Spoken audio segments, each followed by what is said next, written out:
Hello, good day. I'm saying good day, but here it's sort of a very rainy, dismal day. But nonetheless, good day for you. The sunshine in our hearts is what really matters. Today we really start the regular season, including now the weekends. At least for this particular weekend. Next weekend we have the Nativity of John the Baptist. Very important feast day. But this particular weekend of June 16 and 17, besides Father's Day, is the 11th Sunday in Ordinary Time. The first reading from Ezekiel, chapter 17, verses 22 to 24. The Lord speaks, and he speaks as the awesome, glorious, wondrous God. I, too, will take the crest of the cedar. From its topmost branches tear off a tender shoot. Something small, something insignificant. I will plant it, and it will bear fruit and become a majestic cedar. The idea, I think, is to see the awesomeness of God by looking at his work. Sometimes we hear about the awesomeness of this universe, about the dark holes and the dwarfs and millions of light years away things are, and how enormous and vast they are. They give glory to God, this universe does. And even in the microscope, down into the depths, to the smallest of things, as we search through the caverns of the inner workings of things, the glory of God is to be seen. But then on the other side he says, I will bring low the high tree, wither up the green tree. And then on the opposite side, I will lift high the lowly tree, and I will make the withered tree bloom. What I understand him saying here is, what humans do, I will make little of. What I do, you will see to be magnificent, because I am God. They are not. What God does, because God is awesome, what God does is awesome. At the end, he ends with that magnificent last sentence.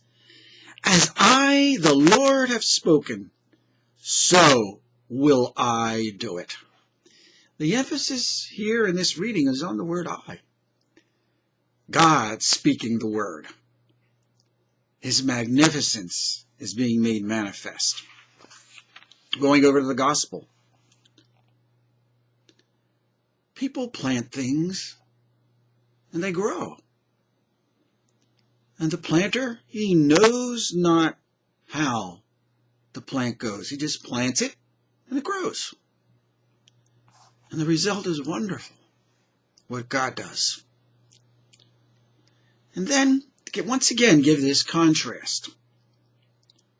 I will take the smallest of seeds, and it will become the largest of plants. In fact, it's not so much the plant itself that's so large. It's the magnificent work of God that gives it its largeness. God's work is made manifest. Here in this reading, I don't want to pass up another aspect, though. Without parables, this is the gospel I'm talking about, Mark chapter 4, verses 26 to 34.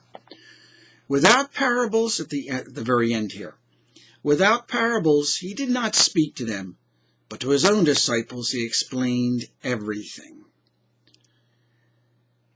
To those who were closed, not open to Jesus, he gave little. Because he couldn't pour anything in. It's like a funnel. And at the very bottom, there's almost no hole. So how could he pour anything into these people who are close to him? But to those who are open to him, but to his own disciples who have opened themselves to Jesus, he explained everything in private. He pours the opening that they have to his goodness. It's wide, it's large. So he's able to pour his goodness into them. They have not closed themselves off to him. But it's in private because it's not meant for everybody. Only for those who are open to him. To them, he is completely open. And then, moving over to the second reading. Second letter of Corinthians, Paul's letter to the Corinthians, chapter 5, verses 6 to 10. This is wonderful too. While we are at home in the body,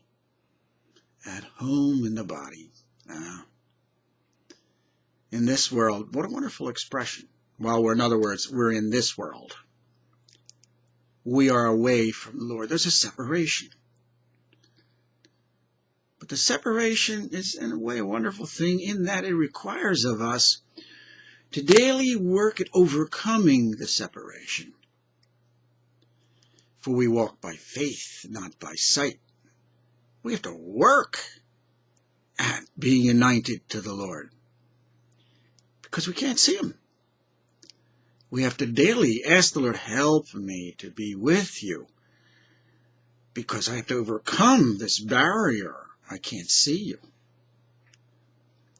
Therefore, we aspire to please him. There's the measure. There's lots of ways of talking about our journey to holiness, to be a holy people. But that's a wonderful way to understand it. We aspire to please him. To ask him, dear Lord, with the littleness that we are, make us great, but it's your greatness. May your greatness shine through in us. In the daily reading today, the day I'm talking about is Tuesday, prior to the coming weekend. The reading was, you are the salt, you are the light. Talking about us, but it's his glory. He gives us the saltiness, the flavor. He lights the light that's within us. May we be strong. May we show the results of his good work in us daily. God bless you.